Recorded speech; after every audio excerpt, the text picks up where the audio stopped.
Cheah. I'm a consultant haematologist at Sir Charles Gardner and Hollywood Private Hospitals in Perth in Western Australia.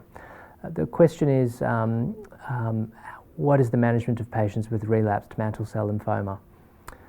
This is an area which has changed dramatically in the last 5 years because of a number of new drugs which are active for patients with relapsed mantle cell lymphoma. Virtually all patients with mantle cell lymphoma will eventually have their lymphoma return.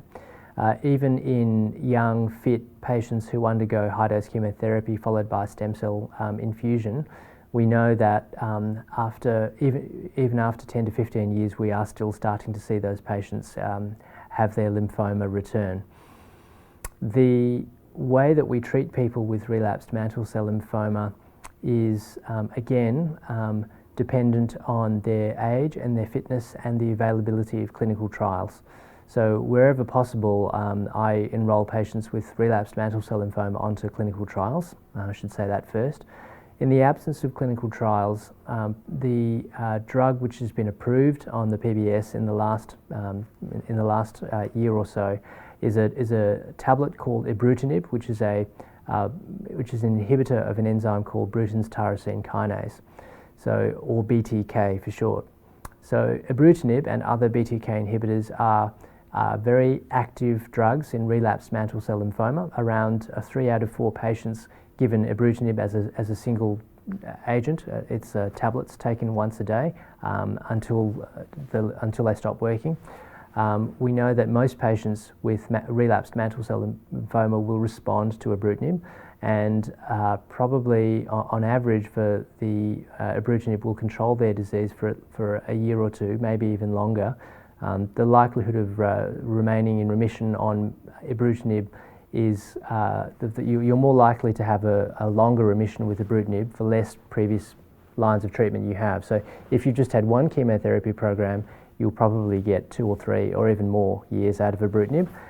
If you've had lots and lots of prior chemotherapy, then probably you won't get quite as long. But that's certainly our main approach for patients with relapsed disease.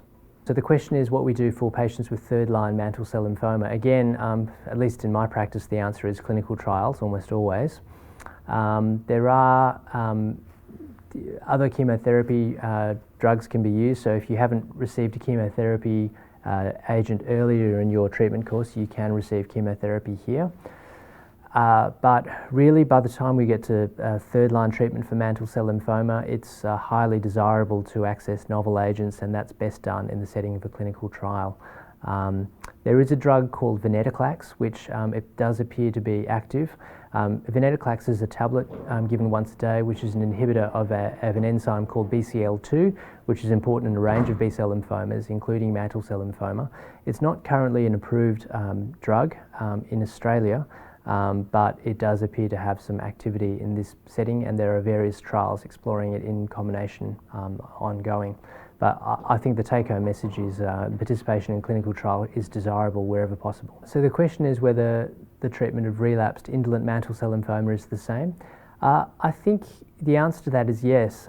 We don't know a whole lot about the behaviour of indolent mantle cell lymphoma after relapse, but it appears that by the time patients with indolent mantle cell lymphoma have progressed to the point where they need treatment, they've probably picked up additional mutations in their lymphoma which makes them behave like other kinds of mantle cell lymphoma. So the data around this are relatively scarce, but I mean I treat them the same way. Once they've had treatment and they have relapse disease, then I think that the way that we approach treatment is similar.